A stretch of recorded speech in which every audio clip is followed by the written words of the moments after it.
Depuis la nuit des temps, l'alchimie fait rêver des générations entières d'enfants et d'adultes. Les premiers mots qui nous viennent à l'esprit en sont la transmutation du plomb en or. Cette science, entre guillemets, est en fait un art secret, mais bien réel, et gardé par des monstres horribles issus du plus profond des enfers. Elle contient en elle des trésors d'une portée infinie à ne pas mettre dans les mains de n'importe qui. Pour cela, les alchimistes ont codé des messages partout, dans la nature, au travers des mots et expressions, dans les contes de notre enfance, et même dans les nombres et les mathématiques.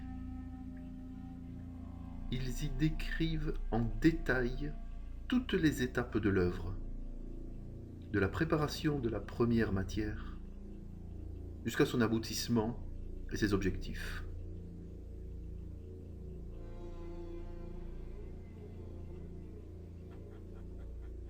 Après plus de 15 années de lecture, de recherche, d'études, d'analyse et de pratiques concrètes, j'ai bien compris que l'alchimie n'est pas qu'un mythe ou qu'une légende.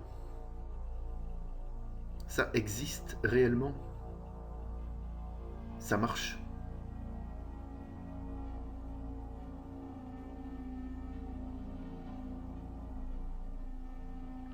J'ai commencé par me plonger dans les livres de toutes sortes, anciens, récents.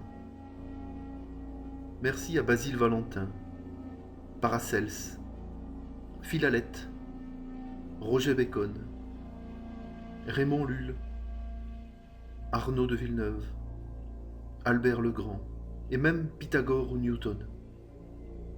Encore plus contemporain, Fulcanelli, s'il existe, Eugène Cancelier, Jolivet Castelot, ou l'admirable Patrick Rivière, et bien d'autres.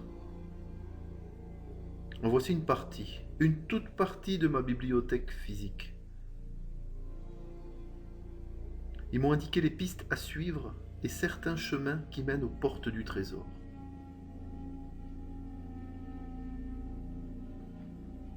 Et après avoir lu et relu, j'ai travaillé, œuvré et testé la matière aux différents feux.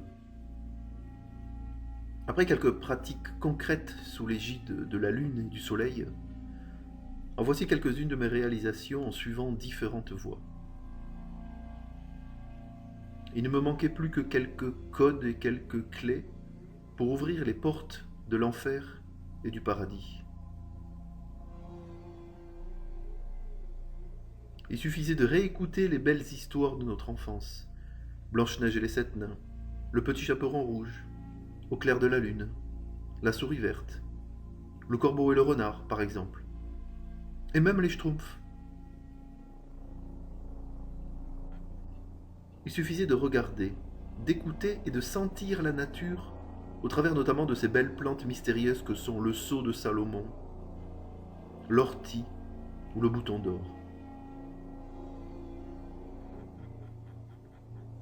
Il suffisait d'étudier plus en profondeur les rites étranges de certaines fêtes religieuses bien répandues encore aujourd'hui.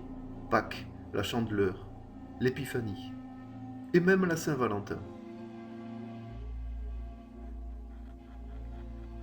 Et grâce aux lettres et aux chiffres, avec l'aide de la langue des oiseaux et de la table d'émeraude d'Hermès Trismégiste, tout s'est illuminé. La lumière s'est enfin révélée des ténèbres.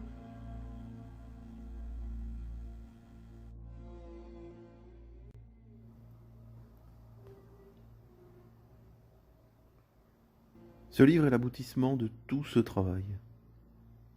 À l'intérieur, je vous dévoile quelques-uns de ses secrets et de ses codes que personne n'a encore dévoilés avant.